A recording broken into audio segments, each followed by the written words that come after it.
If you bark, meow, quack, whinny, or have someone in the house that does, this is the talk show for you.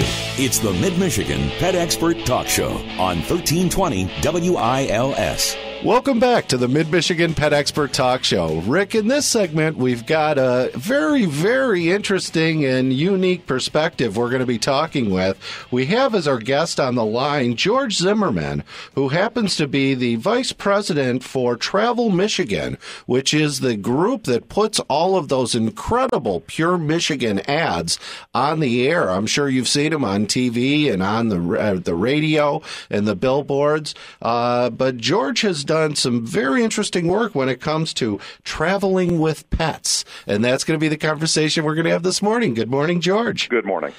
George, I noticed your article in AAA Living magazine, and I admit to you it was your friend Boots, who I guess is your Border Collie mix that you adopted, that caught my attention at first. But when I saw the story, I was very intrigued because I, too, have discovered some of the problems that you talked about in the story, which is that it is at times difficult to travel with pets, and the industry seems to be responding. Can you tell us a little bit about what's going on in that area? Absolutely. I think that, first of all, those of us who are dog people, and obviously I am admittedly one of them, we consider our pets an extended part of our family or part of our family, and so often when we travel, we'd like to, take them with us, and it's not always possible, depending on, where you're going and how you're getting there.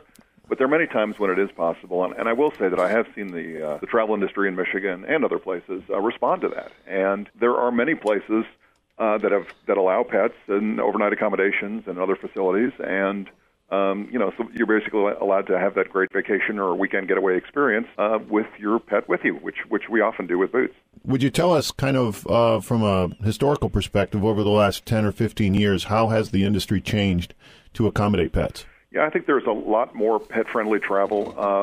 But, historically, and I think this was not well known, and I think people often think, well, the kinds of places that would let you bring your pet would be the less desirable places. And, in fact, just the opposite is true. In fact, the Ritz-Carlton chain has taken pets for years because many of their clientele travel with their pets, and they've made that service available. It's not something sometimes was heavily advertised, but if you inquired, can I bring my dog with me or my cat or whatever it might be, a lot of times the answer would be yes. But certainly it is now, I think, more kind of out in the open that the industry is courting people with pets. And again, as a pet owner, pet lover, it's a truism. I certainly believe that we pet people will pay just about anything related to taking care of our pets and, making sure they're having a good experience and a good life. And so the industry certainly has seen that. And, our dog Boots has stayed at the Ritz-Carlton in Dearborn, has stayed at Crystal Mountain out in West Michigan, has stayed on Mackinac Island at Mission Point, and there's many, many, many others. And so I think that the industry really is just understanding that there's going to be a niche, a segment of the population where if you don't allow pets, you're cutting off potentially some revenue at a time when the industry needs the money. So one thing I noticed, I went to PureMichigan.com this morning, and the internet sure has made that an easier process. Yep. Maybe comment a little bit about that. Absolutely, and I think that is a big change. Obviously, when you're searching for your vacation planning, obviously that's in Michigan because of all the great things we have to see and do here. But yeah, absolutely, you can search for pet friendly. There's pet friendly specific websites about travel that list places that accept pets in cabins, condos, hotels, motels, whatever it might be. It's much easier to find pet-friendly accommodations. Yeah, I think I pulled it off in all about 20 seconds. I was right there, able to tell every place in Benton Harbor. Right, exactly. You can drill down to the area where you're going or you want to go and find out. So, and I just think that it's, we see this, I think the same thing's happening across the country, frankly, but I'm most in tune with it here in Michigan.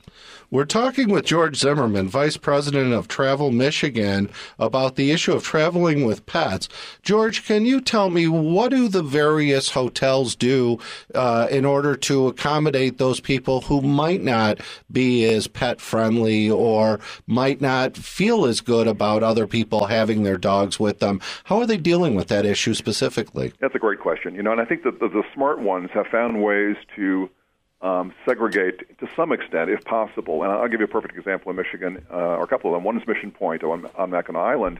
They restrict the people with pets to one of their several buildings. And so, And certainly, anyone who's traveling with a dog, for example, does not want that dog disturbing other guests, especially other guests that don't have pets with them or not perhaps, dog people. So what they do is they have a building that is the only building they allow pets in. And certainly if the people next door in the condo next to you also have a dog, that's going to be, less stressful, frankly, for everybody. Because if your dog, gives out a bark because he, here's a room service card or something like that, then you're not going to be as kind of paranoid about that or concerned about disturbing others. So, and certainly I think that, the vast majority of us who are traveling with our pets are very conscientious about making sure there are not any disturbance in any way to any other guest. But the smarter properties are, doing some segregation of people with pets, putting, they know their physical layouts and which rooms are the most isolated as far as soundproofing and that kind of thing, just to not disturb other guests. At Crystal Mountain, for example, their pet-friendly accommodations tend to be in their condos, and again, maybe an end unit on a condo or something like that, rather than in their more hotel-like accommodations. And that makes perfect sense to me, that you would, again, think about both the guests you have with pets, but obviously your other guests as well, and make sure that they're not disturbed. George, are the hotels actually staffing people to be able to do concierge-type functions, to take a dog for a walk or get a dog groomed while people are staying at the hotel? I mean, has it reached the level to where they're making staffing decisions premised around the pets that are staying with them?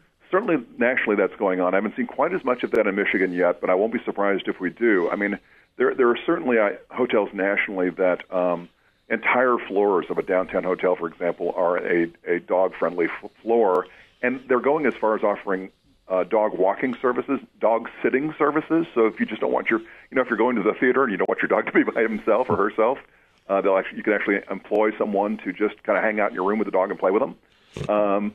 And some of them are the creative ones also offer special little gift for the dog, a dog treat, that kind of thing, upon arrival. And the room has kind of dog toys and that kind of stuff. So you do see that, and I think again that's going to be more and more the trend, is that the smarter, more creative hospitality professionals are going to figure out, with a little bit of effort on our part, we can even enhance this experience. Not just that your dog's able to stay with us, but that we're kind of making it a special experience.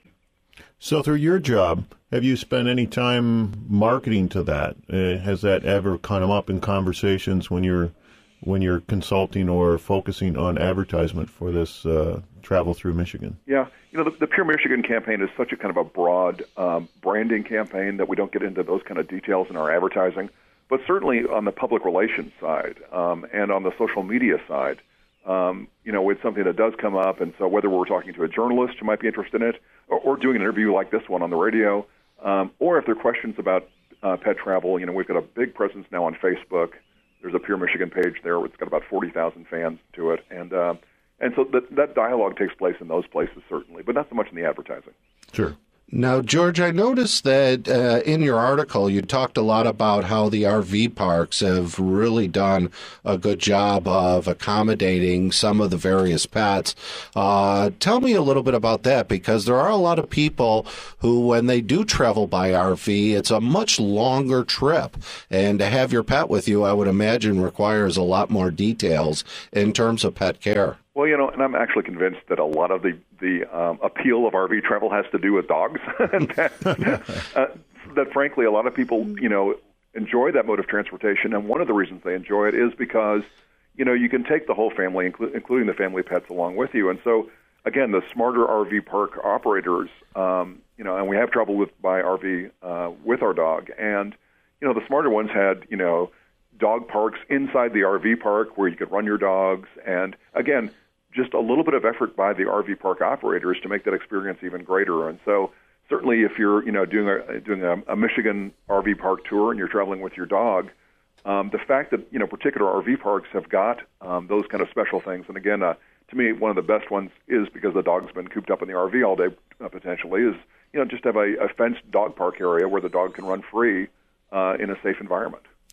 George, when it comes to traveling, we're talking more about the family traveling, but one of the areas where I would imagine that some inroads could be made are business travel, because there are a lot of single people who have pets to keep them company and may have to travel for business. Do you see these kinds of inroads taking place for the business traveler as well, so that they can have their friend with them when they're having to travel for business on the road? Yeah, I haven't seen as much of that, and I think part of it may be because of the business part of that trip. Is it such that their dog's going to be okay left at a hotel room while they go to a 3-hour meeting or whatever it might be? It seems to be more focused on the leisure side, but I certainly would not be surprised if some people who are doing business travel, don't in fact bring their pets with them as well. Well, George, I want to thank you for coming on our show and having this conversation, because, again, you guys are doing a great job in terms of promoting Michigan as a place where people really should come and visit and see the natural beauty. But for a lot of people, those pets are really important parts of their family. So the fact that you can bring to light that we do have people who are thinking about that and accommodating for it is really helpful for our listeners. And we just want to thank you and hope that you continue down that path. Well, thanks. I appreciate being on the show. Great, terrific. And I'll also mention that there is a Traveling with Your Pet AAA pet book that is available for any of you who do want to go through and look at that, or again, go to the Pure Michigan website, as Rick did, and found great information. So please go through and take a look at that when you're going to travel with Pat. Rick, after this, in the next segment, we're going to have a continuing of this conversation. We're going to talk with Tom from Wagon Tails about some of the different services that they're providing for people who are traveling with their pets or who have to leave their pets behind and need great accommodations, right here on the Mid-Michigan Pet Expert Talk Show on 1320 WILS.